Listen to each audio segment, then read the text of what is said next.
ವಿಧಿ ಬೆಸೆದ ನಂಟು ಭಾಗ 13. ಅದುವೇ ಜೀವನ ಎಂಬ ಗಡುಸು ಧ್ವನಿಗೆ ಹಿಂತಿರುಗಿದವಳು. ಎದುರಿಗಿದ್ದವನನ್ನ ನೋಡಿದವಳ ಕೈಯಿಂದ ಚಾಕು ಜಾರಿ ನೆಲಕ್ಕಪ್ಪಳಿಸಿತ್ತು.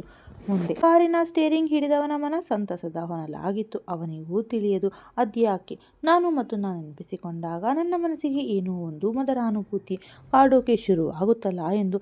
ನಾನು ಮಧುನ ಮುಂಚೆ ಎಲ್ಲಾದರೂ ನೋಡಿದ್ದೀನ? ಇಲ್ಲ, ಅವಳನ್ನು ಮೊದಲ ಬಾರಿ ನೋಡಿದ್ದು ಸರಿತಾ ಆಂಟಿಯ ಮನೆಯಲ್ಲಿ. ಆದರೂ ಅವಳನ್ನು ನೆನಪಿಸಿಕೊಂಡಾಗಲೆಲ್ಲ ಸಿಹಿಯಾದ ಅನುಭವವಾಗುತ್ತಲ್ಲ. ನಾನು ಅಂಕಿತನ ನೆನಪಿಸಿಕೊಂಡಾಗ ಈ ರೀತಿಯ ಅನುಭವ ನಂದು ನನ್ನಲ್ಲಿ ಸುಳಿಯದಿರಲಿಲ್ಲ. ಅಮ್ಮ ಹೇಳಿದ ಹಾಗೆ ನಾನು ಚಿಕ್ಕ ವಯಸ್ಸಿನಲ್ಲಿ ಅವಳನ್ನು ಇಷ್ಟಪಟ್ಟಿದ್ದನ. ಹೌದು, ಆ ಕಣ್ಣು ನೋಡಿದಾಗ ನಾನು ಕಳೆದೇ ಹೋಗುತ್ತೀನಿ. ಯಾಕೆ ಈ ರೀತಿಯೆಲ್ಲ ಆಗುತ್ತಿದೆ?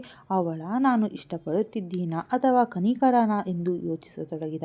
ಅವನ ಮನಸ್ಸಿನಲ್ಲಿ ಉದಯಿಸಿದ ಪ್ರೀತಿ ಎಂಬ ಭಾವನೆಗೆ ಸ್ಪಷ್ಟ ನಿಲುವು ಕೊಡಲಾಗದೆ, ಆದರೆ ತನ್ನ ಮನ ಅವಳನ್ನು ನೆನಪಿಸಿಕೊಂಡಾಗ ಹರ್ಷಿಸುವುದನ್ನು ಮಾತ್ರ ಅರ್ಥೈಸಿಕೊಂಡಿದ್ದ. ಏನೇನೋ ಯೋಚಿಸತೊಡಗಿದ್ದವನ ಆಲೋಚನೆಗೆ ಅಡ್ಡವಾಗಿ ಬಂದವರು ವಿದ್ಯಾ. ಸೂರ್ಯ, ಇದೇನು ಇಷ್ಟು ವೇಗವಾಗಿ ಓಡಿಸುತ್ತಿದ್ದೀಯಾ? ಸ್ವಲ್ಪ ನಿಧಾನಕ್ಕೆ ಓಡಿಸು. ಯಾಕೆ ಅವಸರ ಮಾಡುತ್ತಿದ್ದೀಯಾ? ನಿನ್ನ ಹೆಂಡತಿ ಮನೆ ಎಲ್ಲೂ ಓಡಿ ಹೋಗಲ್ಲ ಎಂದು ಮುಖವನ್ನು ಗಂಟಿಕ್ಕಿಕೊಂಡರು ಹೇಳಿದರು ವಿದ್ಯಾ. ಏನಾಯಿತು ವಿದ್ಯಾ? ಅವನು ಸರಿಯಾಗೇ ಓಡಿಸುತ್ತಿದ್ದಾನೆ. ಹೆಂಡತಿಯನ್ನು ನೋಡೋ ಕಾತುರ ಅಲ್ಲವೇನೋ ಮಗನೇ ಎಂದು ಮಗನ ಕಡೆ ದೃಷ್ಟಿಯಾಯಿಸಿದರು ಸತ್ಯಪ್ರಕಾಶ್. ಚಂದದ ನಗೆ ಸೂಸಿ ಕಾರಿನ ಸ್ಟೇರಿಂಗ್ ಹಿಡಿದ ಮಗನ ಈ ನಡಿಯೇ ಸೋಜಿಗ ವಿದ್ಯಾರಿಗೆ. ಅಲ್ಲ, ಇಷ್ಟು ಬೇಗ ನನ್ನ ಮಗನ ಮನಸ್ಸಿನಲ್ಲಿ ಅವಳ ಮೇಲೆ ಪ್ರೀತಿ ಹೇಗೆ ಚಿಗುರಿತು? ಇಬ್ಬರೂ ಕೂಡ ಒಂದು ದಿನ ಕೂತು ಮುಕ್ತವಾಗಿ ಮಾತನಾಡಿಲ್ಲ. ಒಂದೇ ಮನೆಯಲ್ಲಂತೂ ಇರಲೇ ಇಲ್ಲ. ಆದರೂ ಅವಳ ಮೇಲೆ ಮನಸ್ಸಿದೆ ನನ್ನ ಮಗನಿಗೆ ಎಂದರೆ ನಿಜವಾಗ್ಲೂ ಸೂರ್ಯನಿಗೆ ಅಂಕಿತಾಗಿಂತ ಮಧು ಮೇಲೆ ಮನಸ್ಸಿತ್ತು ಎನಿಸುತ್ತೆ. ವಿದ್ಯಾರ ಬುದ್ಧಿಯಂತೂ ನಾಗೇಶ್ ಮತ್ತು ರೇಣುಕಾರ ಮಾತು ಕೇಳಿ ಎಲ್ಲೋ ಓಡಿ ಹೋಗಿತ್ತು. ಅನಿರೀಕ್ಷಿತವಾಗಿ ಬಂದ ಗಡುಸು ಧ್ವನಿಗೆ ಹಿಂತಿರುಗಿದವಳು. ಎದುರಿಗಿದ್ದವನನ್ನು ನೋಡಿ ಅವಳ ಕೈಯಿಂದ ಚಾಕು ಜಾರಿ ನೆಲಕ್ಕಪ್ಪಳಿಸಿತ್ತು. ತನ್ನ ಎದುರು ತಿರುಗಿದ ಚಿನ್ನದ ಪುತ್ತಳೆಯಂತೆ ತಯಾರಾಗಿ ನಿಂತಿದ್ದವಳನ್ನು ನೋಡಿ ಅಸಭ್ಯವಾಗಿ ನಕ್ಕ. ಅವನನ್ನು ನೋಡಿದ್ದೇ ಅವಳಿಗೆ ಅರೆಗಳಿಗೆ ಹೃದಯ ಸ್ತಬ್ಧವಾದಂತಾಯಿತು. ಅವಳ ಜೀವನದಲ್ಲಿ ಅವನೊಂದು ದುಃಸ್ವಪ್ನ. ಬೇಡವೆಂದರೂ ಮನ 6 ವರ್ಷದ ಹಿಂದೆ ನಡೆದ ಘಟನೆಯೇ ಸುರುಳಿ ಸುತ್ತುವಂತೆ ಅವಳ ಕಣ್ಮುಂದೆ ಮರುಕಳಿಸುತ್ತಿತ್ತು. ನೀಲಿ ಕಡಲಿನಲ್ಲಿ ಪ್ರಶಾಂತವಾಗಿ ಸಿಗುತ್ತಿದ್ದ ಜೀವನವೆಂಬ ನೌಕೆಯ ಮುಂದೆ ಸುನಾಮಿಯಂತೆ ಬಂದು ನಿಂತಿದ್ದ ನಾಗೇಶ. ರಪ್ಪನೆ ಬೀಸಿದ ಬಿರುಗಾಳಿಗೆ ಚೆಲ್ಲಾಪಿಲ್ಲಿಯಾದ ತರಗೆಲೆಯಂತೆ ಅವಳ ಪರಿಸ್ಥಿತಿ. ಅವಳನ್ನು ನೋಡಿದವನ ಮುಖದಲ್ಲಿ ಬಂದಿದ್ದು ವಕ್ರನಗೆಯಷ್ಟೇ. ಅಬ್ಬ ಮಧು, ಈ ಅಂದಾನ ಇಷ್ಟು ದಿನ ಎಲ್ಲಿ ಅಡಗಿಸಿಟ್ಟಿದ್ದೆ? 6 ವರ್ಷದ ನಂತರ ನಿನ್ನ ಅಂದಾನ ನೋಡಿ ಕಣ್ತುಂಬಿಕೊಳ್ಳುತ್ತಿದ್ದೀನಿ. ಈ ಒಂದು ಅವಕಾಶಕ್ಕಾಗಿ 6 ವರ್ಷದಿಂದ ಅದೆಷ್ಟೋ ಕಾದಿದ್ದೀನಿ ಗೊತ್ತಾ ಎಂದು ನೇರಳೆ ಬಣ್ಣದ ಸೀರೆಯಲ್ಲಿ ನವ ಜಾನ್ವೆಯಂತೆ ಕಾಣುತ್ತಿದ್ದ ಮಧುರಾಳನ್ನು ನೋಡಿ ತನ್ನ ಕಣ್ಣು ಅವಳ ಮೇಲಿಂದ ಕೀಳಲಾದ. ಇಷ್ಟು ಚೆನ್ನಾಗಿರೋ ಹೆಂಡತಿಯನ್ನ ಇಟ್ಟುಕೊಂಡು ಅದೇನು ಮಾಡುತ್ತಿದ್ದಾನೋ ನಿನ್ನ ಗಂಡ? ನಾನೇನಾದರೂ ಆ ಜಾಗದಲ್ಲಿ ಇದ್ದಿದ್ದರೆ ಇಷ್ಟು ಹೊತ್ತರಲ್ಲಿ ನಿನ್ನ ಒಡಲಿನಲ್ಲಿ ಒಂದು ಕುಡಿನ ಚಿಗುರಿಸುವೆ ಎಂದು ವಿಕೃತವಾಗಿ ನಗುತ್ತಾ ತನ್ನ ಮುಂದೆ ಬರುತ್ತಿದ್ದವನನ್ನು ನೋಡಿ ತನ್ನೊಳಗೆ ಅಡಗಿದ್ದ ಧೈರ್ಯವನ್ನು ಒಗ್ಗೂಡಿಸಿಕೊಂಡು, ನೋಡು, ನನ್ನ ಹತ್ತಿರ ಬಂದರೆ ಸರಿ ಇರಲ್ಲ ಎಂದು ತೋರು ಬೆರಳು ತೋರಿಸುತ್ತಾ 2 ಹೆಜ್ಜೆ ಹಿಂದೆ ಇಟ್ಟಳು. ಏನು ಮಾಡುತ್ತೀಯಾ? ಏನೂ ಮಾಡೋಕ್ಕಾಗೋಲ್ಲ ಮಧು ಎಂದು ಅಪಹಾಸ್ಯದಿಂದ ನಕ್ಕ. ನೋಡು ಮಧು, ಈ ನಿನ್ನ ಅಲಂಕಾರ ನನಗೆ ಹುಚ್ಚು ಹಿಡಿಸಿಬಿಟ್ಟಿದೆ. ನಾನು ಎಷ್ಟೊಂದು ಜನ ಹುಡುಗಿಯರನ್ನ ನೋಡಿದ್ದೀನಿ. ನಿನ್ನಷ್ಟು ಹಿಡಿಸಿದವರು ಯಾರೂ ಇಲ್ಲ. ನೀನು ವಯಸ್ಸಿಗೆ ಬಂದಾಗಿನಿಂದ ನಾನು ನಿನ್ನ ಇಷ್ಟಪಟ್ಟಿದ್ದೀನಿ. ನನ್ನ ಜೊತೆ ಬಂದು ಬಿಡು ಮಧು, ನಿನ್ನ ರಾಣಿ ಥರ ನೋಡಿಕೊಳ್ಳುತ್ತೇನೆ. ನೀನು 6 ವರ್ಷದ ಹಿಂದೇನೆ ನನ್ನ ಮದುವೆಯಾಗಿದ್ದರೆ ಇಷ್ಟೊತ್ತರಲ್ಲಿ ಕೈಯಲ್ಲೊಂದು ಸೊಂಟದಲ್ಲೊಂದು ಮಕ್ಕಳಿರುವವು. ಅವನು ಯಾರೋ ನನ್ನ ಕಾರಿಗೆ ಅಡ್ಡ ಬಂದಿರಲಿಲ್ಲ ಎಂದಿದ್ದರೆ ನಾನು ನಿನ್ನ ಮದುವೆಯಾಗಿರುವೆ ಎಂದು ಹುಚ್ಚನಾಗಿ ನಕ್ಕ. ಅವನ ಮಾತು ಕೇಳಿದವಳು ಮುಖ ಸಿಂಡರಿಸಿದಳು. ಮತ್ತೆ ತನ್ನ ಮುಖವನ್ನೇ ತದೇಕಚಿತ್ತವಾಗಿ ನೋಡುತ್ತಿರುವವನ ಅವನ ನೋಟಕ್ಕೆ ಇರುಸುಮುರುಸಾಯಿತು ಅವಳಿಗೆ.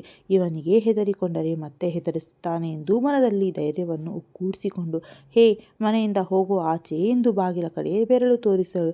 ಈ ಬಾರಿ ಸೋಜಿಗವಾಯಿತು ನಾಗೇಶನಿಗೆ. ತನ್ನ ನೋಡಿದಾಗಲೆಲ್ಲ ಪ್ರತಿ ಬಾರಿ ಅವಳ ಕಣ್ಣಿನಿಂದ ನೀರು ಬರುವುದು.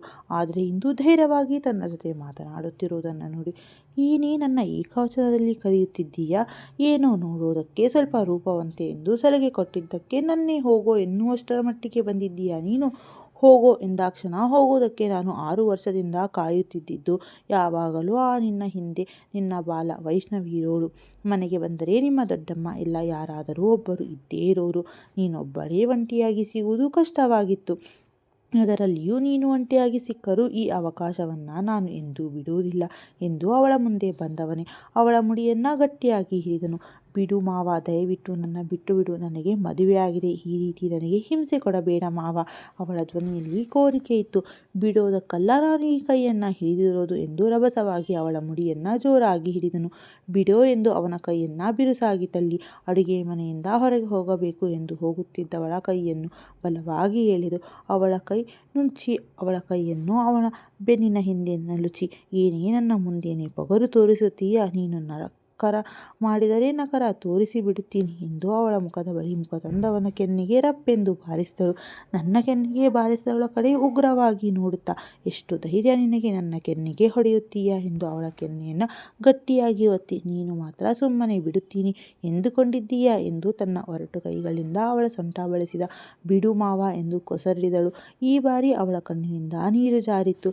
ನೀನು ಅತ್ತಕ್ಷಣ ಬಿಟ್ಟು ಬಿಡುತ್ತೀನಿ ಎಂದುಕೊಂಡಿದ್ದೀಯಾ ಎಂದು ಅವಳ ಮುಡಿಯನ್ನು ಗಟ್ಟಿಯಾಗಿ ಹಿಡಿದು ಅವನು ಹಿಡಿದ ರಭಸಕ್ಕೆ ಮುಡಿಯಲ್ಲಿ ಮುಡಿದಿದ್ದ ಗುಲಾಬಿ ದಳ ನೆಲದ ಮೇಲೆ ಚೆಲ್ಲಾಡಿತ್ತು. ಅವಳ ಮುಡಿಯನ್ನು ಹಿಡಿದು ಜೋರಾಗಿ ತಳ್ಳಿದನು. ಅವನು ತಳ್ಳಿದ ರಭಸಕ್ಕೆ ನೆಲಕ್ಕೆ ಬಿದ್ದಳು. ಇಂತಹ ಒಳ್ಳೆ ಅವಕಾಶ ಬಿಟ್ಟು ಕೊಡೋಕೆ ನಾನೇನು ಕೋಡಂಗಿನ? ತಗೋ ಈ ಪೇಪರ್ ಮೇಲೆ ಸೈನ್ ಮಾಡು ಎಂದು ಅವಳ ಮುಖದ ಮೇಲೆ ಎಸೆದ. ತನ್ನ ಮುಖದ ಮೇಲೆ ಬಿದ್ದ ಪೇಪರ್ನ ನೋಡಿ, ನಾನು ಸೈನ್ ಮಾಡಲ್ಲ ಎಂದು ಅವನ ಮುಖದ ಮೇಲೆ ಎಸೆದಳು. ತನ್ನಜ್ಜಿಯಿಂದ ಬಳುವಳಿಯಾಗಿ ಬಂದ ಆಸ್ತಿ ಪತ್ರ ಅದು, ಅದನ್ನು ಎಂದೂ ಕಳೆದುಕೊಳ್ಳಬೇಡ ಎಂದು ಪಾರ್ವತಿಯವರು ಅವಳಿಗೆ ಸಾರಿ ಸಾರಿ ಹೇಳಿದ್ದರು. ಏನೇ ಸೈನ್ ಮಾಡಲ್ಲ ಎಂದು ನನ್ನ ಮುಖದ ಮೇಲೆ ಎಸೆಯುತ್ತೀಯಾ ಎಂದು ಅವಳ ಮುಡಿಯನ್ನು ಗಟ್ಟಿಯಾಗಿ ಹಿಡಿದು, ನಾನು 6 ವರ್ಷದಿಂದ ಕಾದಿದ್ದು ನಿನ್ನ ಹಿಂದೆ ಬಿದ್ದು ಮದುವೆ ಮಾಡಿಕೊಳ್ಳಬೇಕೆಂದು ಕಾದಿದ್ದು ಎಲ್ಲ ಈ ಆಸ್ತಿಗಾಗಿ. ತಗೊಳ್ಳಿ ಸೈನ್ ಮಾಡು. ಅವಳ ಕೈಗೆ ಪೆನ್ ತುರುಕಿ ಸೈನ್ ಮಾಡು ಎಂದು ಅವಳ ಕೈಯನ್ನು ಹಿಡಿದು ಪೇಪರ್ ಮೇಲೆ ಬಲವಾಗಿ ಅವಳ ಕೈ ಹಿಡಿದವನ ಕೈಯಿಂದ ಬಿಡಿಸಿಕೊಂಡು ಪೇಪರ್ನ ಹರಿದು ಎಸೆದಳು. ತನ್ನಜ್ಜಿಯ ಗುರುವು ಆ ಆಸ್ತಿ, ತನ್ನಮ್ಮನ ನೆನಪು ಆ ಆಸ್ತಿ, ಅದನ್ನು ಎಂದೂ ಅವನಿಗೆ ಬರೆದುಕೊಡಲು ಇಚ್ಛಿಸಲಿಲ್ಲ ಅವಳು. ಅದೆಷ್ಟೇ ಕಷ್ಟ ಬಂದರೂ ಆ ಆಸ್ತಿಯನ್ನು ಮಾರದೆ ಪಾರ್ವತಿಯವರು ತನ್ನ ಪೂರ್ವಜರಿಂದ ಬಂದ ಆಸ್ತಿಯನ್ನು ತನ್ನ ಮೊಮ್ಮಗಳಿಗಾಗಿ ಎಂದು ಅವಳ ಹೆಸರಿಗೆ ಬರೆದು ಜೋಪಾನ ಮಾಡಿದ್ದರು. ನಾನು ಉದುರೋ ಮರ. ಯಾವ ಸಮಯವೋ ನನ್ನ ಜೀವ ಹೋಗಲು ಅಕಸ್ಮಾತ್ ನಾನು ಸತ್ತರೂ ಈ ಆಸ್ತಿಯನ್ನು ಪಡೆದು ನನ್ನ ಮೊಮ್ಮಗಳು ಚೆನ್ನಾಗಿ ಓದಿ ಅವಳ ಕಾಲ ಮೇಲೆ ಅವಳು ನಿಂತು ಬದುಕಲಿ. ಹೆಣ್ಣೊಬ್ಬಳು ಓದಿ ಕೆಲಸ ಹಿಡಿದು ತನ್ನ ಅನ್ನ ತಾನು ಹುಟ್ಟಿಸಿಕೊಂಡು ಸ್ವಾಭಿಮಾನಿಯಾಗಿ ಇದ್ದರೆ ಆಗಲೇ ಅವಳು ಸಬಲೆ ಎಂದು ನಿಲುವು ಪಾರ್ವತಿಯವರದ್ದು. ಹರಿದು ಎಸೆದ ಪೇಪರ್ ಹಾಲ್ ತುಂಬ ಇಟ್ಟಾಡಿದ್ದವು. ಪೇಪರ್ ಹರಿದು ಎಸೆದವಳ ಮೇಲೆ ಅಪರಿಮಿತ ಕೋಪ ಬಂತು ಅವನಿಗೆ. ಏನೋ ಹೋಗಲಿ ಪಾಪ, ಸಂಬಂಧದಲ್ಲಿ ಅಕ್ಕನ ಮಗಳು, ಮದುವೆಯಾಗಿದ್ದಾಳೆ, ಆಸ್ತಿ ಬರೆದುಕೊಡು, ನಿನಗೆ ಯಾವುದೇ ತೊಂದರೆ ಕೊಡಬಾರದೆಂದು ಯೋಚಿಸಿದ್ದೆ. ಆದರೆ ನೀನು ನನಗೆ ಕೊಬ್ಬು ತೋರಿಸುತ್ತೀಯ. ಕಡೆಯದಾಗಿ ಕೇಳುತ್ತಿದ್ದೀನಿ, ಈ ಆಸ್ತಿ ನನಗೆ ಬರೆದುಕೊಡು. ಇಲ್ಲ ಎಂದರೆ ಎಂದು ತೋರು ಬೆರಳು ತೋರಿಸಿ ಆದೇಶದಿಂದ ಹೇಳಿದ್ದ. ಇಲ್ಲ ಎಂದರೆ ಏನು ಮಾಡುತ್ತೀಯ? ನಿನ್ನ ಕೈಯಲ್ಲಿ ಏನು ಮಾಡೋದಕ್ಕಾಗಲ್ಲ. ಅಬ್ಬಬ್ಬಾ ಎಂದರೆ ಏನು ಮಾಡಬಹುದು? ನನ್ನ ಸಾಯಿಸುತ್ತೀಯ ಅಷ್ಟೇ ತಾನೇ ಎಂದು ಗಟ್ಟಿಯಾಗಿ ಹೇಳಿದಳು. ತಾನು ಎಂದು ಬರೆದುಕೊಡಲಾರೆ ಎಂಬ ನಿಲುವಿನಿಂದ. ಓ, ಅಷ್ಟೊಂದು ಧೈರ್ಯ ಬಂತ? ಹೌದು, ಬರಲೇಬೇಕಾದದ್ದು. ಓದಿದ್ದೀನಿ ಎಂಬ ಅಹಂಕಾರದಿಂದ ಮಾತನಾಡುತ್ತಿದ್ದೀಯ. ನಿನ್ನ ಪ್ರಾಣ ತೆಗೆಯುವುದಿಲ್ಲ ಮಧು, ನಿನ್ನ ಮಾನ ಕಳೆಯುತ್ತೀನಿ ಎಂದವನ ಮಾತು ಕೇಳಿ ಅವಳ ಹೃದಯ ಅದುರಿತ್ತು. ಅವನ ಮಾತಿಗೆ ಕಾಲುಗಳು ಹಿಂದೆ ಸರಿದವು. ಬೇಡ ಮಾವ, ನನಗೇನು ಮಾಡಬೇಡ ದಯವಿಟ್ಟು ಎಂದು ಕೈ ಮುಗಿದಳು. ಇನ್ನೇನು ಅವಳ ಸೆರಗಿಗೆ ಕೈ ಹಾಕಲು ಬಂದವನನ್ನು ನೋಡಿ ಅಲ್ಲೇ ಇದ್ದ ಹೂಕೊಂಡವನ್ನು ತೆಗೆದುಕೊಂಡು ಹೊಡೆಯಲು ಇನ್ನೇನು ಅವಳ ಸೆರಗಿನ ಕೈ ಹಾಕಲು ಬಂದವನಿಗೆ ಮೂತಿ ಮತ್ತೆ ಕೈ ಸೊಟ್ಟಗಾಗೋಯ್ತು. ತಕ್ಷಣವೇ ರೊಪ್ಪೆಂದು ಕೆಳಗೆ ಬಿದ್ದ. ಅವನು ಕೆಳಗೆ ಬೀಳುವ ಸರಿಯಾದ ಸಮಯಕ್ಕೆ ವಿದ್ಯಾ ಮತ್ತು ಸತ್ಯಪ್ರಕಾಶ್ ಮನೆಯೊಳಗೆ ಹಾಜರಾದರು. ಹೂಕುಂಡವನ್ನು ಹಿಡಿದುಕೊಂಡು ಹೆದರುತ್ತಾ ನಿಂತಿದ್ದ ಸೊಸೆ ಕೆಳಗೆ ಬಿದ್ದಿದ್ದ ನಾಗೇಶನನ್ನು ನೋಡಿ ವಿದ್ಯಾ ಮತ್ತು ಸತ್ಯಪ್ರಕಾಶ್ ದಂಪತಿಗಳು ಒಬ್ಬರ ಮುಖ ಒಬ್ಬರು ನೋಡಿಕೊಂಡು ಕ್ಷಣಕಾಲ ದಿಗ್ಮೂಢರಾಗಿ ಸುಮ್ಮನೆ ನಿಂತು ಬಿಟ್ಟರು. ಅವರನ್ನು ನೋಡಿದ್ದೇ ಕೈಯಲ್ಲಿ ಹಿಡಿದಿದ್ದ ಹೂಕುಂಡವನ್ನು ಕೆಳಗೆಸೆದು ಹೆದರುತ್ತಾ ಮುಖದ ತುಂಬ ಹರಡಿದ್ದ ಬೆವರನ್ನು ಒರೆಸಿಕೊಳ್ಳುತ್ತಾ ಗರಬಡಿದವಳಂತೆ ಸುಮ್ಮನೆ ನಿಂತು ಬಿಟ್ಟರು. ಕಾರ್ ಪಾರ್ಕ್ ಮಾಡಿ ಬಂದ ಸೂರ್ಯನಿಗೆ ಕೆಳಗೆ ಬಿದ್ದು ನರಳುತ್ತಿದ್ದ ನಾಗೇಶನನ್ನು ನೋಡಿ ಅವನಿಗೆ ಆಶ್ಚರ್ಯವಾಗಿತ್ತು. ಇವನಾ ಎಂದುಕೊಂಡು ನೆನಪಾಗಿದ್ದು, 6 ವರ್ಷದ ಹಿಂದೆ ಬಂದು ತನ್ನ ಕಾರಿಗೆ ಗುದ್ದಿ ನನ್ನ ಮೇಲೆ ಕೈ ಮಾಡಲು ಬಂದಿದ್ದನಲ್ವ ಇವನು, ಇಲ್ಯಾಕೆ ಬಂದಿದ್ದಾನೆ, ಇವನಿಗೂ ಮದುಗೂ ಏನು ಸಂಬಂಧ ಎಂದು ಯೋಚಿಸತೊಡಗಿದ್ದ. ಸುಳ್ಳು ಹೇಳಿದರೆ ನನಗೆ ಲಕ್ವ ಹೊಡೆಯಲಿ ಅಕ್ಕ ಎಂದಿದ್ದವನ ಮಾತು ಕೇಳಿಸಿಕೊಂಡು ಅಸ್ತು ದೇವತೆಗಳು ಅಸ್ತು ಎಂದಿದ್ದರು. ಅವನು ಹೇಳಿದ ಮಾತಿನಂತೆ ಅವನಿಗೆ ಲಕ್ವ ಹೊಡೆದಿತ್ತು. ಸೂರ್ಯ ಇವನಿಗೆ ಏನಾಗಿದೆ ನೋಡು ಎಂದು ಆತಂಕದಿಂದ ಹೇಳಿದ. ಅಮ್ಮನನ್ನು ನೋಡಿ ಅವನ ಹತ್ತಿರ ಬಂದು ನೋಡಿದವನಿಗೆ ಖಚಿತವಾಗಿತ್ತು ಅವನಿಗೆ ಪ್ಯಾರಾಲಿಸಿಸ್ ಬಂದಿದೆ ಎಂದು. ಅಷ್ಟರಲ್ಲೇ ಒಳಗೆ ಬಂದಿದ್ದರು ವೀರಭದ್ರ ಮತ್ತು ಸರಿತಾ ದಂಪತಿಗಳು. ಒಳಗೆ ಬಿದ್ದಿದ್ದವನನ್ನು ನೋಡಿ ಅವರಿಗೆ ಆಶ್ಚರ್ಯವಾಗಿತ್ತು. ಸೂರ್ಯ ಏನಾಗಿದೆ ಇವನಿಗೆ ಎಂದು ಅತಿ ಅಸಡ್ಡೆಯಿಂದ ಕೇಳಿದರು ವೀರಭದ್ರ. ಅಂಕಲ್, ಇವರಿಗೆ ಪ್ಯಾರಾಲಿಸಿಸ್ ಅಟ್ಯಾಕ್ ಆಗಿದೆ, ತಕ್ಷಣ ಇವರನ್ನು ಆಸ್ಪತ್ರೆಗೆ ಕರೆದುಕೊಂಡು ಹೋಗಬೇಕು. ಅಂದಹಾಗೆ ಇವರು ನಿಮಗೆ ಏನಾಗಬೇಕು?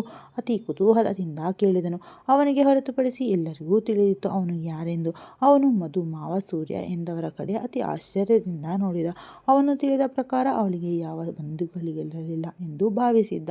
ಮಧು ಮಾವನ ಎಂದು ತನ್ನಲ್ಲೇ ಉಸಿರಿಸಿಕೊಂಡು, ಅಂಕಲ್, ಸ್ವಲ್ಪ ಸಹಾಯ ಮಾಡಿ, ಇವರನ್ನು ತಕ್ಷಣ ಆಸ್ಪತ್ರೆಗೆ ಕರೆದುಕೊಂಡು ಹೋಗಬೇಕು ಎಂದು ಕ್ಷಣ ಮಾತ್ರದಲ್ಲಿ ಅವರನ್ನು ಹೊರಡಿಸಿಕೊಂಡು ಹೊರಟ.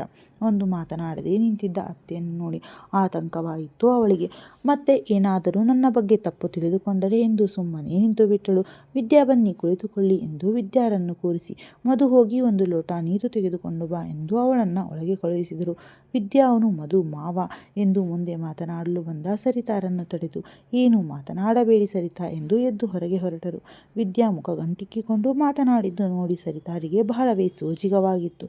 ಎಂದು ತನ್ನ ಬಳಿ ನಿಷ್ಠುರವಾಗಿ ಮಾತನಾಡಿದವರಲ್ಲ ವಿದ್ಯಾ, ಆದರೆ ಎಂದು ಮಧು ಮುಖಾನ ನೋಡಿ ಅವಳನ್ನು ಕಣ್ಣಲ್ಲಿ ಸಮಾಧಾನಿಸಿ ಮನೆಯವರ ಬರುವಿಕೆಗಾಗಿ ಕಾದು ಕುಳಿತರು. ಮಾಡಿಟ್ಟ ಅಡುಗೆ ಆಗಲೇ ಆರಿಯಾಗಿತ್ತು. ಸಮಯ ಆಗಲೇ 5ರ ಗಡಿ ದಾಟಿತ್ತು. ಎಲ್ಲರೂ ಕಾತುರದಿಂದ ಕಾಯುತ್ತಿದ್ದರು. ಮನೆಗೆ ಬಂದ ಗಂಡ ಮಗನನ್ನು ನೋಡಿ, ಸೂರ್ಯ ಹೇಗಿದ್ದಾನೆ, ಅವನು ಏನೂ ತೊಂದರೆ ಇಲ್ಲ ತಾನೇ ಎಂದು ಕುಶಲೋಪಚಾರಿ ವಿಚಾರಿಸಿದರು ವಿದ್ಯಾ. ಏನೂ ತೊಂದರೆ ಇಲ್ಲ ಅಮ್ಮ ಎಂದು ನಿಟ್ಟುಸಿರು ಬಿಟ್ಟು ತಲೆಯಲ್ಲಿದ್ದ ಪ್ರಶ್ನೆಯನ್ನು ಅನಂತರ ಕೇಳಿದರಾಯಿತು ಎಂದು ಕುಳಿತುಕೊಂಡ. ಪ್ರಯಾಣದ ಆಯಾಸ ಅವನನ್ನು ಹೆಚ್ಚಾಗಿ ಕಾಡುತ್ತಿತ್ತು. ಮಧು, ಎಲ್ಲರಿಗೂ ಟೀ ಮಾಡಿಕೊಂಡು ತೆಗೆದುಕೊಂಡು ಬಾರಮ್ಮ, ಅತಿ ಆಯಾಸದಿಂದ ಹೇಳಿದರು ವೀರಭದ್ರಯ್ಯನವರು.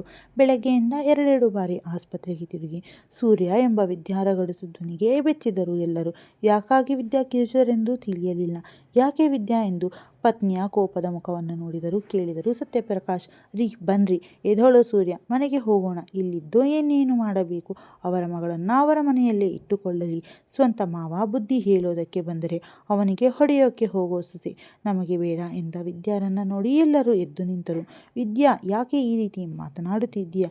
ಬುದ್ಧಿ ನೆಟ್ಟಗಿದೆ ತಾನೆ ಎಂದು ಕೋಪದಿಂದ ಕೇಳಿದರು ಸತ್ಯಪ್ರಕಾಶ್. ತನ್ನ ಹೆಂಡತಿ ತನ್ನತನವನ್ನು ಕಳೆದುಕೊಂಡು ರೇಣುಕಾರ ಮಾತನ್ನು ತಲೆಗಾಕಿಕೊಂಡು ಮಧು ಬಗ್ಗೆ ತಪ್ಪು ತಿಳಿದುಕೊಂಡಿರುವುದು ಬೇಸರದ ಸಂಗತಿಯಾಗಿತ್ತು. ಅಮ್ಮ, ಏನಾಯಿತು? ಯಾಕೆ ಈ ರೀತಿ ಮಾತನಾಡುತ್ತಿದ್ದೀಯಾ? ಅವನಿಗೆ ತಿಳಿಯದು ಅಮ್ಮನ ಮನಸ್ಸಿನಲ್ಲಿ ಈ ರೀತಿಯ ವಿಷದ ಮನಸ್ಥಿತಿಯ ಬಗ್ಗೆ. ಸೂರ್ಯ ಇವಳು ಕಾಲೇಜ್ಗೆ ಹೋಗಬೇಕಾದರೆ ಯಾರನ್ನು ಪ್ರೀತಿಸುತ್ತಿದ್ದಳಂತೆ. ಇವಳ ನಡತೆ ಸರಿಯಿಲ್ಲವಂತೆ. ಖುದ್ದು ಅವರ ಮಾವನೇ ಈ ವಿಷಯ ತಿಳಿಸಿತ್ತು. ಇಂಥವಳು ನಮಗೆ ಬೇಡ ಕಣೋ. ಅಮ್ಮ, ಏನು ಮಾತನಾಡುತ್ತಿದ್ದೀಯಾ ಎಂದು ಮಾತನಾಡಲು ಬಂದ ಅವನನ್ನು ಮಾತು ತಡೆದು, ಇವಳು ಯಾರನ್ನೂ ಪ್ರೀತಿಸಿ ನಿನ್ನ ಮದುವೆಯಾಗಿದ್ದಾಳೆ ಎಂದು ಮುಂದೆ ಏನೇನೋ ಹೇಳಲು ಬಂದ ವಿದ್ಯಾರ ಮಾತಿಗೆ ಅವಳ ಮನ ರೋಸಿ ಹೋಗಿತ್ತು. ಸಾಕು ನಿಲ್ಲಿಸಿ ಅತ್ತೆ ಎಂದಳು. ಎಲ್ಲರೂ ತನ್ನ ಬಗ್ಗೆ ತಪ್ಪಾಗಿ ತಿಳಿದುಕೊಂಡಿರುವ ಬಗ್ಗೆ ಹಾಗಾಗಿ ತನ್ನ ಮೌನ ಮುರಿದಳು. ಸಾಕು ಸಾಕು ಎಂದು ತನ್ನ ಕೈಯನ್ನು ಅಡ್ಡಲಾಗಿ ಹಿಡಿದು, ಸಾಕು ಅತ್ತೆ, ಹೌದು, ನಾನೊಬ್ಬರನ್ನು ಆರಾಧಿಸುತ್ತಿದ್ದೆ, ಅವರನ್ನು ನೋಡೋದಕ್ಕೆ ಹಂಬಲಿಸುತ್ತಿದ್ದೆ. ಅವರನ್ನು ನನ್ನೆದುರಿಗೆ 1 ಬಾರಿಯಾದರೂ ಕಳಿಸಿಬಿಡು ಶಿವಪ್ಪ ಎಂದು ಬೇಡಿದ್ದೆ. ಆ ವ್ಯಕ್ತಿಗೆ ನನ್ನ ಜೀವನದಲ್ಲಿ ಅದೆಷ್ಟೋ ಧನ್ಯವಾದಗಳು ತಿಳಿಸಿದರೂ ಕಮ್ಮಿನೇ. ಈ ದೇಹದಲ್ಲಿ ಉಸಿರು ಇದೆ ಎಂದರೆ ಅದಕ್ಕೆ ಕಾರಣ ನಾನೇ. ಅವರು ಒಮ್ಮೆ ನನ್ನ ಪ್ರಾಣ, ಒಮ್ಮೆ ನನ್ನ ಮಾನ ಕಾಪಾಡಿದ ವ್ಯಕ್ತಿನ ಪ್ರೀತಿಸುತ್ತಿದ್ದೆ ಎಂದು ಹೇಳೋದಕ್ಕಿಂತ ಹೆಚ್ಚಾಗಿ ಆರಾಧಿಸುತ್ತಿದ್ದೆ ಎನ್ನುವುದು 100ಕ್ಕೆ 100ರಷ್ಟು ನಿಜ ಎಂದು ತಲೆ ಎತ್ತಿ ಅಲ್ಲಿ ನಿಂತಿದ್ದ ಎಲ್ಲರನ್ನೂ ನೋಡಿದಳು. ನೋವಿನ ರೋಷದಲ್ಲಿ ಅವಳ ಮನದಲ್ಲಿ ಅಡಗಿಸಿಟ್ಟ ಸತ್ಯ ಹೊರಬಂತು. ಸೂರ್ಯನಿಗಂತೂ ಆಶ್ಚರ್ಯ. ಇವಳು ಪ್ರೀತಿಸಿದ್ದು ತೇಜಸ್ವಿನ ಅಲ್ಲ ಎಂದ ಮೇಲೆ ಇನ್ಯಾರು ಇವಳು ಆರಾಧಿಸುತ್ತಿರುವುದು ಎಂದು ಮನಸ್ಸಿನ ಪ್ರಶ್ನೆಗೆ ಉತ್ತರವಾಗಿ ಅವಳು ಮೊದಲ ರಾತ್ರಿಯಲ್ಲಿ ಹೇಳಿದ ಮಾತು ನೆನಪಿಗೆ ಬಂತು. ನಾನು ಒಬ್ಬರನ್ನ ಪ್ರೀತಿಸುತ್ತಿದ್ದೀನಿ ಎಂಬುದು ಎಷ್ಟು ಸತ್ಯವೋ ಅಷ್ಟೇ ಸತ್ಯ ನಾನು ತೇಜಸ್ವಿನ ಪ್ರೀತಿಸುತ್ತಿಲ್ಲ ಎಂಬ ಮಾತು ನೆನಪಾದ ತಕ್ಷಣ ಅವಳ ಮುಖ ನೋಡಿದ. ಏನು ಹೇಳಬಹುದು ಎಂದು ಎಲ್ಲರೂ ಅವಳನ್ನೇ ಅನುಮಾನದಿಂದ ನೋಡಿದವರ ನೋಟ ಎದುರಿಸಲಾಗದೆ ತಲೆ ತಗ್ಗಿಸಿ ಬಿಟ್ಟಳು. ಈ ಸತ್ಯ ನನ್ನಲ್ಲೇ ಮಣ್ಣಾಗಲಿ ಎಂದು ಯಾರ ಬಳಿಯೂ ಹೇಳಿರಲಿಲ್ಲ. ತನ್ನ ಜೀವದ ಗೆಳತಿ ವೈಷ್ಣವಿಗೂ ಸಹ. ತನ್ನ ಮುಖದ ತುಂಬ ಹರಡಿದ್ದ ಬೆವರನ್ನು ಒರೆಸಿಕೊಂಡು ಗೊಂಪೆಯಂತೆ ನಿಂತು ಬಿಟ್ಟಳು. ನೋಡಿದರಾರಿ, ನಾನು ಹೇಳಿದರೂ ಯಾರೂ ನಂಬಲಿಲ್ಲ. ನಾನು ನಿಮಗೆ ಮೊದಲೇ ಹೇಳಿದ್ದೆ ಈ ಹುಡುಗಿನ ನಮ್ಮ ಸೂರ್ಯನಿಗೆ ತಂದುಕೊಳ್ಳುವುದು ಬೇಡವೆಂದು. ಆದರೆ ನೀವು ನನ್ನ ಮಾತು ಕೇಳಿದಿರಾ? ಏನು ರೀ ಸರಿತಾ, ನಮ್ಮ ಮಧು ಒಂದು ಹುಡುಗನನ್ನ ಕಣ್ಣೆತ್ತಿಯೂ ನೋಡಿಲ್ಲ ಎಂದು ಅವಳ ಪರ ವಹಿಸಿಕೊಂಡು ಮಾತನಾಡಿದ್ದು ಮಳ್ಳಿ ಮಂಚಕ್ಕೆ ಎಷ್ಟು ಕಾಲು ಎಂದರೆ 3 ಮತ್ತೊಂದು ಎನ್ನುವವಳು ನಿಮ್ಮ ಮುಗ್ಧ ಮಧು ಎಂದು ಮುಖ ಸಿಂಡರಿಸಿಕೊಂಡು ತತ್ತರಿಸಿಕೊಂಡರು ವಿದ್ಯಾ. ವೀರಭದ್ರಯ್ಯನವರು ಕೋಪವಂತೂ ಇಮ್ಮಡಿಯಾಗಿತ್ತು. ವಾರದ ಹಿಂದೆ ಕೇಳಿದಾಗ ನಾನು ಯಾರನ್ನೂ ಪ್ರೀತಿಸುತ್ತಿಲ್ಲ ದೊಡ್ಡಪ್ಪ ಎಂದವಳು ಇಂದು ನಾನು ಒಬ್ಬರನ್ನು ಆರಾಧಿಸುತ್ತಿದ್ದೆ, ಅವರನ್ನು ನೋಡಲು ಹಂಬಲಿಸುತ್ತಿದ್ದೆ ಎಂದು ಹೇಳುತ್ತಿದ್ದಾಳೆ ಎಂದು ಅವಳ ಮೇಲೆ ಬೇಸರ ಮೂಡಿತು. ಅವಳ ಬಳಿ ಬಂದವರೇ, ಮಧು, ಯಾವಾಗ ಸುಳ್ಳು ಹೇಳಲು ಕಲಿತೆ ನೀನು? ನಾನು ನಿನಗೆ ಅಷ್ಟು ಮುಕ್ತವಾದ ಸ್ವಾತಂತ್ರ್ಯ ನೀಡಿರಲಿಲ್ಲವೇ? ದೊಡ್ಡಪ್ಪ, ನಾನು ಒಂದು ಹುಡುಗನನ್ನು ಪ್ರೀತಿಸುತ್ತಿದ್ದೀನಿ ಎಂದು ಹೇಳಿದರೆ ಹುಡುಗನ ಗುಣ ಸರಿ ಇದ್ದು ಅನುಕೂಲಸ್ಥರಾಗಿದ್ದರೆ ನಾನೇ ಮುಂದೆ ನಿಂತು ಮದುವೆ ಮಾಡಿಕೊಡುತ್ತಿದ್ದೆ. ನಾನು ನಿನಗೆ ಅಷ್ಟೊಂದು ದೂರವಾಗಿ ಬಿಟ್ಟೆನಾ? ನಾನು ನಿನ್ನ ತುಂಬ ಒಳ್ಳೆಯ ಹುಡುಗಿ, ನನ್ನ ಹತ್ತಿರ ಯಾವ ವಿಷಯ ಮುಚ್ಚಿಡುವುದಿಲ್ಲ ಎಂದು ನಂಬಿದ್ದೆ. ನೀನು ಮೌನಿಯಾಗಿರಬಹುದು, ಆದರೆ ಸುಳ್ಳು ಹೇಳಿ ಮೋಸ ಮಾಡುವವಳೆಲ್ಲವೆಂದು ತಿಳಿದುಕೊಂಡಿದ್ದೆ. ಆದರೆ ನೀನು ಛೀ, ನಿನಗೀಗ ನಾನು ನನ್ನ ಮಗಳಿಗಿಂತ ಹೆಚ್ಚು ಪ್ರೀತಿ ಕೊಟ್ಟು ಬೆಳೆಸಿದ್ದು ಎಲ್ಲಿ ಹೋಗಿತ್ತು? ನಿಮ್ಮಪ್ಪನ ಗುಣ ರಕ್ತದಲ್ಲೇ ಬಂದು ಬಿಟ್ಟಿದೆ. ಮೊದಲ ಬಾರಿ ದೊಡ್ಡಪ್ಪನ ಕಣ್ಣಲ್ಲಿ ತನ್ನ ಬಗ್ಗೆ ತಿರಸ್ಕಾರದ ನೋಟ ನೋಡಿ ಅವಳಿಗೆ ದೊರೆಗುಳಿದಂತಾಯಿತು. ದೊಡ್ಡಪ್ಪ ಎಂದು ಮುಂದೆ ಏನನ್ನೋ ಹೇಳಲು ಮುಂದೆ ಬಂದವಳ ತಡೆದು, ನನ್ನ ದೊಡ್ಡಪ್ಪ ಎಂದು ಮಾತ್ರ ಕರೆಯಬೇಡ, ಅವಳ ಕೈ ಕೊಡುತ್ತಾ. ದೊಡ್ಡಪ್ಪ, ದಯವಿಟ್ಟು ನನ್ನ ಮಾತು ಕೇಳಿ. ಅವರ ಬಳಿ ಬಂದವಳ ರಟ್ಟೆಯನ್ನು ಗಟ್ಟಿಯಾಗಿ ಹಿಡಿದ ಸರಿತಾ. ಮಧು, ನೀನು ನಿಮ್ಮ ದೊಡ್ಡಪ್ಪನ ಸ್ವಂತ ಮಗಳಿಗಿಂತ ಹೆಚ್ಚಾಗಿ ನಿನ್ನ ನಂಬಿದ್ದರು, ಆದರೆ ನೀನು ಅವರ ನಂಬಿಕೆಗೆ ಮೋಸ ಮಾಡಿಬಿಟ್ಟೆ. ಅವತ್ತು ನಾನು ಯಾರನ್ನು ಪ್ರೀತಿಸುತ್ತಿಲ್ಲ ದೊಡ್ಡಪ್ಪ ಎಂದು ಹತ್ತು ಕರೆದೆ. ಇವತ್ತು ನೋಡಿದರೆ ನಾನು ಒಬ್ಬರನ್ನು ಪ್ರೀತಿಸುತ್ತಿದ್ದೀನಿ ಎಂದು ಹೇಳುತ್ತಿದ್ದೀಯಾ? ಯಾರೇ ಅವನು? ಯಾರು ಎಂದು ತಲೆಯ ಮೇಲೆ ಕೈ ಹೊತ್ತು ಕುಸಿದು ಸರಿತಾರ ಬಳಿ ಬಂದು ದೊಡ್ಡಮ್ಮ ಎಂದಳು. ಮುಟ್ಟಬೇಡ ನನ್ನ, ಸತ್ಯ ಹೇಳಿ, ಯಾರೇ ಅವನು? ಆಂಟಿ, ಬನ್ನಿ ಕುಳಿತುಕೊಳ್ಳಿ, ಇಲ್ಲೇ ಸ್ಟ್ರೆಸ್ ತೆಗೆದುಕೊಳ್ಳಬೇಡಿ, ನೀವು ಕೂಡ ಆಸ್ಪತ್ರೆಯಿಂದ ಬಂದಿದ್ದೀರಾ, ನೀವು ರೆಸ್ಟ್ ಮಾಡಬೇಕು, ಕುಳಿತುಕೊಳ್ಳಿ ಎಂದು ಸರಿತಾರನ್ನು ಕೂರಿಸಿ ನೀರು ಕುಡಿಸಿ ಸಮಾಧಾನ ಮಾಡಿಕೊಳ್ಳಿ ಎಂದು ಸುಮ್ಮನೆ ಕುಳಿತ ಸೂರ್ಯ ಅವನಿಗೂ ಏನು ಮಾತನಾಡಬೇಕೆಂದು ತಿಳಿಯಲಿಲ್ಲ. ಹೇಗೆ ಸಮಾಧಾನ ಮಾಡಿಕೊಳ್ಳುವುದು ಸೂರ್ಯ? ನಮ್ಮ ಇಬ್ಬರು ಹೆಣ್ಣು ಮಕ್ಕಳಿಂದ ನಮ್ಮ ಜೀವನ ಹಾಳಾಯಿತು, ನಮ್ಮನ್ನು ಕ್ಷಮಿಸಿಬಿಡು ಸೂರ್ಯ, ಕ್ಷಮಿಸಿಬಿಡು ಎಂದು ಅವನನ್ನು ತಬ್ಬಿ ಅತ್ತರು ಸರಿತಾ. ಸೂರ್ಯನಿಗಂತೂ ಯಾರನ್ನು ಸಮಾಧಾನಿಸುವುದು ಎಂದು ತಿಳಿಯಲಿಲ್ಲ. ಒಂದೆಡೆ ವಿದ್ಯಾ ಕೋಪದಿಂದ ಕುದಿಯುತ್ತಿದ್ದರು, ಇನ್ನೊಂದೆಡೆ ಮಧು ಗುಬ್ಬಚ್ಚಿಯಂತೆ ನಿಂತು ರೋಧಿಸುತ್ತಿದ್ದಳು.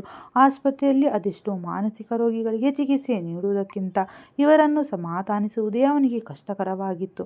ಮತ್ತೆ ಮೇಲಿದ್ದ ಸರಿತಾ, ಹೇಳೆ ಮಧು, ಯಾರೇ ಅವನು? ಯಾರೇ ಅವನು ಎಂದು ಜೋರಾಗಿ ಅಬ್ಬರಿಸಿದರು. ಅಯ್ಯೋ ಸಾಕು ನಿಲ್ಲಿಸಿ, ನಾನು ಸುಮ್ಮನೆ ಇದ್ದೀನಿ ಎಂದು ಎಲ್ಲರೂ ತಲೆಗೊಂದೊಂದು ಮಾತನಾಡುತ್ತಿದ್ದೀರಾ ಎಂದು ಅಬ್ಬರಿಸಿಬಿಟ್ಟಳು. ಮೊದಲ ಬಾರಿ ಜೋರಾಗಿ ಅವಳು ಮಾತನಾಡಿದ್ದು. ಎಲ್ಲರೂ ಅವಳನ್ನು ತದೇಕ ಚಿತ್ತದಿಂದ ನೋಡಿದರು. ಅವಳಿಗೂ ಸಾಕಾಗಿತ್ತು. ಬೇರೆಯವರ ಮನೆಯಲ್ಲಿ ಬದುಕಿ ತನಗೂ ಒಂದು ಮನಸ್ಸಿದೆ ಎಂದು ಅರಿಯುವವರು ಈ ಪ್ರಪಂಚದಲ್ಲಿ ಯಾರೂ ಇಲ್ಲವೆನಿಸಿತ್ತು. ಎದ್ದು ಮೌನಿಯಾಗಿ ಬದುಕಿದ್ದವಳಿಗೆ ಈ ಬಾರಿ ಎಲ್ಲರ ನೋವುಗಳಿಗಿಂತ ಮೌನ ಸಹಿಸಲಾರ್ದ ನೋವು ಕೊಡುತ್ತಿತ್ತು. ದೊಡ್ಡಮ್ಮ, ನಾನು ಪ್ರೀತಿಸುತ್ತಿದ್ದು, ಆರಾಧಿಸುತ್ತಿದ್ದು, ಹಂಬಲಿಸಿದ್ದು ಬೇರೆ ಯಾರನ್ನೂ ಅಲ್ಲ, ನನಗೆ ತಾಳಿ ಕಟ್ಟಿದ ನನ್ನ ಗಂಡನನ್ನೇ. ಅವರು ತಾಳಿ ಕಟ್ಟಿದ ಕ್ಷಣದಿಂದ ಅಲ್ಲ, 6 ವರ್ಷದ ಹಿಂದೆಯಿಂದಲೂ ಎಂದು ಜೋರಾದ ಉಸಿರು ದಬ್ಬಿದ. ಅವಳ ಮಾತು ಕೇಳಿದ ಸೂರ್ಯನಿಗೆ ಆಶ್ಚರ್ಯ. ನನ್ನನ್ನ ಎಂದು ಬೆರಗು ಕಣ್ಣುಗಳಿಂದ ಅವಳನ್ನೇ ನೋಡಿದ. ನಾನು ಇವಳನ್ನು ನೋಡಿದ್ದೆ 3 ವರ್ಷಗಳ ಹಿಂದೆ, ಆದರೆ ಇವಳು ನನ್ನ 6 ವರ್ಷದ ಹಿಂದೆ ನೋಡಿದ್ದಾಳಾ? ಎಲ್ಲಿ? ಯಾವಾಗ? ನಾನು ಯಾವಾಗ ಇವಳ ಮಾನ ಪ್ರಾಣ ಕಾಪಾಡಿದ್ದೆ ಎಂದು ಚಿಂತಿಸುತ್ತಾ ನಿಂತ. ಎಲ್ಲರಿಗೂ ಅವಳ ಮಾತು ಕೇಳಿ ಸೋಜಿಗವಾಗಿತ್ತು. ಮಧು, ಏನು ಹೇಳುತ್ತಿದ್ದೀಯಾ? ಸ್ವಲ್ಪ ಬಿಡಿಸಿ ಹೇಳೆ ಎಂದು ಅವಳ ಕೈ ಹಿಡಿದರು ಸರಿತಾ. ಸರಿ ಎಂದು ತಲೆ ಅಲ್ಲಾಡಿಸಿ ತನ್ನ ಮಾತು ಶುರು ಮಾಡಿದಳು. ನಿಮಗೆಲ್ಲ ಗೊತ್ತೇ ಇದೆ, ನಾನು 3 ವರ್ಷದವಳಾಗಿರುವಾಗಲೇ ಅಮ್ಮನನ್ನು ಕಳೆದುಕೊಂಡೆ. ಅಜ್ಜಿ ಆಶ್ರಯದಲ್ಲಿ ಅವರಿಗೆ ಹೊರೆಯಾಗಿ ಬದುಕಿದವಳು. ಇನ್ನು ಅಪ್ಪ ಎನಿಸಿಕೊಂಡವರಿಗೆ ನಾನ್ಯಾಕೆ ಬೇಡವಾದೆನೋ ಗೊತ್ತಿಲ್ಲ. ಹೆಣ್ಣು ಮಗು ಎಂದೇ ಇರಬೇಕು, ಅದಕ್ಕೆ ಅವರಿಗೆ ನಾನು ಬೇಡವಾದೆ. ತಾಯಿ ಇಲ್ಲದೆ ಅನಾಥೆಯಾದ ನನ್ನ ಪ್ರೀತಿಯಿಂದ ಸಾಕಿದಳು ನನ್ನಜ್ಜಿ. ಅವರ ಪ್ರೀತಿಯಲ್ಲಿ ನನಗೆ ಅಮ್ಮ ಬೇಕು, ಅಮ್ಮನ ಪ್ರೀತಿ ಬೇಕು ಎಂದು ಯಾವತ್ತೂ ಅನಿಸಲೇ ಇಲ್ಲ. ನನ್ನ ವಯಸ್ಸಿನ ಎಲ್ಲ ಪುಟ್ಟ ಮಕ್ಕಳಿಗೆ ಅಮ್ಮನೋ ಅಪ್ಪನೋ ಲಾಲಿ ಹಾಡು ಹೇಳಿ ಮಲಗಿಸುತ್ತಿದ್ದರೆ ನಾನು ನಿದ್ದೆ ಬರುತ್ತಿಲ್ಲ ಎಂದು ಹೊರಳಾಡುತ್ತಿದ್ದ ಅಜ್ಜಿಯ ತಲೆಯನ್ನು ನನ್ನ ಮಡಿಲಲ್ಲಿರಿಸಿಕೊಂಡು ಸುವಾಲಿ ಹೇಳುತ್ತಿದ್ದೆ. ನನ್ನ ವಯಸ್ಸಿನ ಎಲ್ಲ ಮಕ್ಕಳು ಅವರ ಅಪ್ಪ ಅಮ್ಮನ ಪ್ರೀತಿಯಲ್ಲಿ ಸುಕುಮಾರಿಯರಂತೆ ಬೆಳೆದರೆ ನಾನು ಅಜ್ಜಿಯ ಪ್ರೀತಿಯಲ್ಲಿ ರಾಜಕುಮಾರಿಯ ಥರ ಬೆಳೆದೆ.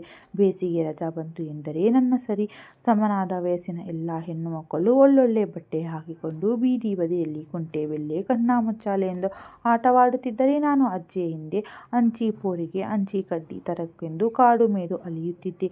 ಅಜ್ಜಿ ಕಾಯಕಾನೆಯದು ಅಂಚಿ ಪೋರಿಕೆ ಮಾರೇನೆ ಜೀವನ ನಡೆಸುತ್ತಿದ್ದು. ಅಜ್ಜಿಗೆ ವಯಸ್ಸಾಗಿದೆ ಎಂದು ಸೂಚನೆ ಕೊಡಲು ಒಯ್ಯೋ ಸಹಜ ಕಾಯಿಲೆ ದೇಹನ ಹಕ್ಕೋದು ಶುರುವಾದವು. ಎದ್ದರೆ ಕುಳಿತುಕೊಳ್ಳಲು ಕಷ್ಟ, ಕುಳಿತುಕೊಂಡರೆ ಎದ್ದೇಳಲು ಕಷ್ಟ, ಅದರ ಜೊತೆಗೆ ಅಸ್ತಮ ಬೇರೆ ಶುರುವಾಗಿತ್ತು. ಹಾಗಾಗಿ ಅಜ್ಜಿ ಹೊಲೆ ಅಡುಗೆ ಮಾಡಿದರೆ ಅಸ್ತಮ ಜಾಸ್ತಿ ಆಗುತ್ತಿತ್ತು. ನಮ್ಮ ಮನೆಯಲ್ಲಿ ಗ್ಯಾಸ್ ಇಲ್ಲ, ಬತ್ತಿ ಸ್ಟವ್ನಲ್ಲಿ ಅಡುಗೆ ಮಾಡುತ್ತಿರಲಿಲ್ಲ.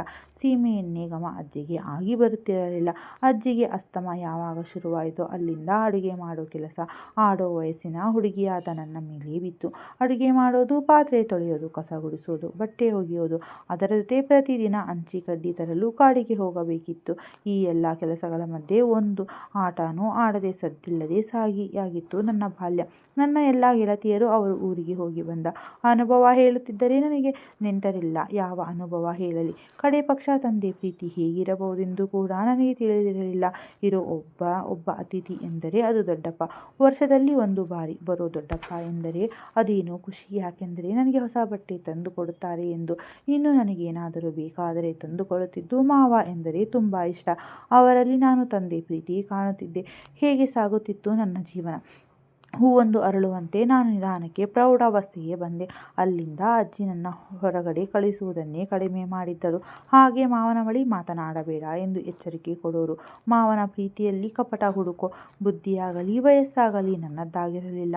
ನಾನು ಋತುಮತಿಯಾದಾಗ ಅಜ್ಜಿ ಕಣ್ಣಲ್ಲಿ ಸಂತೋಷಕ್ಕಿಂತ ಆತಂಕ ಕಂಡೆ.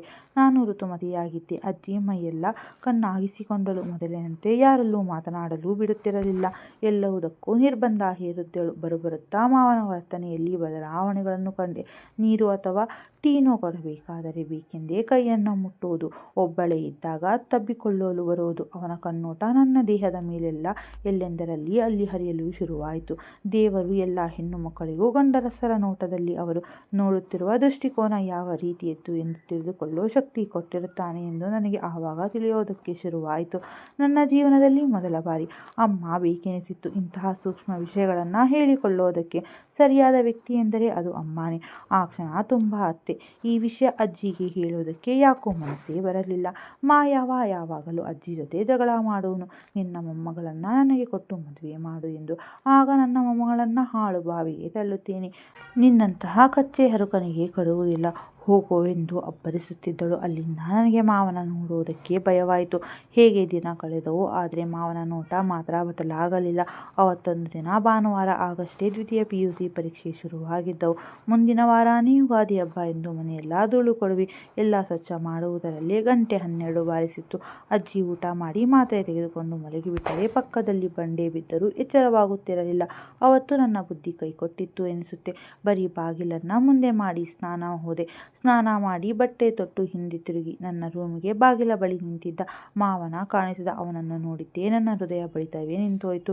ನಿಂತ ನೆಲವೇ ಅಲುಗಾಡಿದಂತಾಯಿತು. ಹೆಗಲ ಮೇಲೆ ದುಪ್ಪಟ್ಟ ಹೊದ್ದುಕೊಂಡು ನನ್ನನ್ನು ಸುಧಾರಿಸಿಕೊಂಡು, ಮಾವ ನೀನು ಇಲ್ಲಿ ಏನು ಮಾಡುತ್ತಿದ್ದೀಯಾ? ಹೋಗು ಇಲ್ಲಿಂದ ಎಂದು ಬಾಗಿಲು ಹಾಕೋದಕ್ಕೆ ಎಷ್ಟು ಪ್ರಯತ್ನ ಪಟ್ಟರು. ಅವನ ಬಲದ ಮುಂದೆ ನನ್ನ ಬಲ ಏನೂ ಅಲ್ಲ. ಒಳಗೆ ಬಂದವನೇ ನನ್ನ ಹೆಗಲ ಮೇಲೆ ದುಪ್ಪಟ್ಟವನ್ನು ಎಳೆದು, ಹಾ ಮಧು, ನೋಡೋದಕ್ಕೆ ಆಗಷ್ಟೇ ಅರಳಿದ ತಾವರೆಯಂತೆ ಇದ್ದೀಯಾ ಎಂದು ನನ್ನ ಮುಂದೆ ಬಂದ. ಮೊದಲ ಬಾರಿ ಮಾವನ ಕಣ್ಣಲ್ಲಿ ವಿಕೃತವಾದ ಪರಮಾವಧಿ ಕಂಡೆ. ಚಿಕ್ಕ ವಯಸ್ಸಿನಲ್ಲಿ ಮಧು ಎಂದು ಬಾಯಿ ತುಂಬ ಕರೆದ ಮಾವ ಎಂದು ಅಪ್ಪುತ್ತಿದ್ದೆ. ಅವನಲ್ಲಿ ನಾ ಕಂಡಿದ್ದೆ ತಂದೆಯ ಅಕ್ಕರೆ. ಆದರೆ ಮಾವನ ಬದಲಾದ ಈ ನೋಟ ಅಲೆ ಹೊಡೆತಕ್ಕೆ ನಲುಗಿದ ಮೀನಿನಂತಾಗಿತ್ತು. ಹಾಸಿಗೆಯ ತೋತಕ್ಕಿ ನೋಡುವಾಗ ಯಾರಲ್ಲಿ ದೂರಲ್ಲಿ ನಾನು.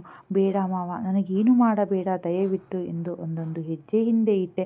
ಅವನು ಅಷ್ಟೇ ಒಂದೊಂದು ಹೆಜ್ಜೆ ಮುಂದೆ ಇಟ್ಟ. ನನ್ನ ಬಳಿನೇ ಬರುತ್ತಿದ್ದ. ಅಜ್ಜಿ ಎಂದು ಜೋರಾಗಿ ಕೂಗಲು ಹೋದೆ. ನನ್ನ ಬಾಯಿ ಮುಚ್ಚಿ ನನ್ನನ್ನು ಹಾಸಿಗೆಯ ಮೇಲೆ ತಳ್ಳಿ ನನ್ನ ಮೇಲೆ ಎರಗಿದ. ಆ ಕ್ಷಣ ನಾನು ಏನು ಮಾಡಬೇಕೆಂದು ತಿಳಿಯಲಿಲ್ಲ. ನನ್ನ ದೇಹದ ಶಕ್ತಿಯನ್ನೆಲ್ಲ ಬಳಸಿ ಅವನನ್ನು ತಳ್ಳಿ, ಬೇಡ ಮಾವ, ನನಗೇನು ಮಾಡಬೇಡ, ನಾನು ನಿನ್ನ ತಂದೆ ಸ್ಥಾನದಲ್ಲಿಟ್ಟಿದ್ದೇನೆ ಎಂದು ಗೋಗರೆದೆ. ಕೈ ಮುಗಿದೆ, ಹತ್ತು ಕರೆದೆ, ಕಾಲಿಡಿದೆ. ಇಲ್ಲ, ಅವನಿಗೆ ಕನಿಕರ ಬರಲೇ ಇಲ್ಲ. ರಾಕ್ಷಸನಾಗಿದ್ದ. ಎಲ್ಲೋ ಕೇಳಿದ್ದ ಮಾತು ನೆನಪಾಯಿತು. ಕಾಮತೆಗೆ ಕಣ್ಣಿಲ್ಲವೆಂದು. ಕಾಣದ ದೇವರನ್ನ ಕೈ ಮುಗಿದೆ ನಾನು ದಿನ ಪೂಜಿಸುತ್ತಿದ್ದ ಶಿವನ ಮೊರೆ ಇಟ್ಟೆ. ನನ್ನ ಪರಿಸ್ಥಿತಿ ನೆನೆದು ವಿಧಾತನನ್ನು ದೂರುವುದೋ ಅಥವಾ ನನ್ನ ಹುಟ್ಟಿಗೆ ಕಾರಣವಾಗಿ ಅಲ್ಲೆಲ್ಲೋ ತನ್ನ ಸುಖ ಸಂತೋಷ ನೋಡಿಕೊಳ್ಳುತ್ತಿರುವ ಅಪ್ಪನನ್ನು ಶಪಿಸೋದು ಒಂದೂ ತಿಳಿಯಲಿಲ್ಲ. ಆ ಕ್ಷಣ ನನಗೆ ದೇಹದಲ್ಲಿ ಯಾಕಾದರೂ ಪ್ರಾಣವಿದೆಯೋ ಎಂದೆನಿಸಿತು. ಮಾವನ ಅಂಕೆ ಮೀರಿದ ಕೈಗಳ ಸ್ಪರ್ಶ ನನ್ನ ದೇಹದ ಮೇಲೆ ಹರಿಯಲು ಶುರುವಾಯಿತು. ಯತ್ರ ನಾರ್ಯಂತು ಪೂಜಸ್ತೆ ರಮಂತ್ರೆ ತತ್ರೇ ದೇವತಾಂ ಎಂಬ ಶ್ಲೋಕ ನೆನಪಾಯಿತು. ಎಲ್ಲಿ ಸ್ತ್ರೀಯರನ್ನು ಗೌರವಿಸುತ್ತಾರೋ ಅಲ್ಲಿ ದೇವತೆಗಳು ನೆಲೆಸುತ್ತಾರೆ ಎಂದು. ಆ ಶ್ಲೋಕದ ಅರ್ಥನೂ ಆ ಪಾಪಿಗೆ ಗೊತ್ತಿರಲಿಲ್ಲ. ನಾನು ಅವನಿಂದ ಬಿಡಿಸಿಕೊಳ್ಳೋದಕ್ಕೆ ಎಷ್ಟೇ ಪ್ರಯತ್ನ ಪಟ್ಟರೂ ಅವನ ದೈತ್ಯ ದೇಹದ ಮುಂದೆ ನನ್ನ ಬಲವೆಲ್ಲ ವ್ಯರ್ಥ. ನಂಬಿ ಕರೆದರೆ ಓ ಎನ್ನನ್ನು ಶಿವ ಎಂಬ ಅಜ್ಜಿಯ ಮಾತು ನೆನಪಾಯಿತು. ಆದರೆ ಎಲ್ಲಿ ದೇವರು? ಅವನು ಕಣ್ಣು ಮುಚ್ಚಿ ಕುಳಿತುಕೊಂಡು ಬಿಟ್ಟಿದ್ದ. ಆದರೂ ನಾನು ಸೋಲೋದಕ್ಕೆ ತಯಾರಿರಲಿಲ್ಲ. ಹೆಣ್ಣುಗಳಿಗೂ ಅವನ ಮಾನದ ಮುಂದೆ ಪ್ರಾಣ ಏನೇನೂ ಅಲ್ಲ ಅಲ್ವಾ? ನನಗೂ ಕೂಡ ಹಾಗೇನೆ. ಯಾವ ದೇವರನ್ನು ಬೇಡಿದರೂ ಅಷ್ಟೇ ಎಂದು ನನ್ನ ಬಲವನ್ನು ನಂಬಿ ಅವನನ್ನು ಜೋರಾಗಿ ತಳ್ಳಿ ಹೊರಗಿನ ಬಾಗಿಲಿನಿಂದ ಹಿತ್ತಲಿಗೆ ಬಂದೆ. ನನ್ನ ಹಿಂದೇನೆ ಮಾವನೂ ಬಂದ. ಅವನ ಕೈಯಿಂದ ತಪ್ಪಿಸಿಕೊಳ್ಳಲು ನನಗಿದ್ದ ದಾರಿಯೊಂದು. ನನ್ನ ಮುಂದೆ ಇದ್ದ ದೊಡ್ಡದಾದ ಬಾವಿ. ಮಾವನಿಗೆ ಈಜಲು ಬರುವುದಿಲ್ಲ ಎಂದು ತಿಳಿದಿದ್ದ ನಾನು ನನ್ನ ಮಾನ ಉಳಿಸಿಕೊಳ್ಳಲು ಅರೆಗಳಿಗೆಯೂ ಯೋಚಿಸದೆ ಬಾವಿಗೆ ಬಿದ್ದುಬಿಟ್ಟೆ. ಮುಂದೇನಾಯಿತು ಅನ್ನೋದನ್ನು ಮುಂದಿನ ಸಂಚಿಕೆಯಲ್ಲಿ ತಿಳಿದುಕೊಳ್ಳೋಣ. ದಯವಿಟ್ಟು ನಿಮ್ಮ ಅನಿಸಿಕೆಗಳನ್ನು ಕಮೆಂಟ್ ಮಾಡಿ. ಜೊತೆಗೆ ಮರೆಯದೆ ಚಾನಲನ್ನು ಸಬ್ಸ್ಕ್ರೈಬ್ ಮಾಡಿಕೊಂಡು ಈ ಕನ್ನಡತಿಯನ್ನು ಪ್ರೋತ್ಸಾಹಿಸಿ. ಧನ್ಯವಾದಗಳು. ಶುಭವಾಗಲಿ.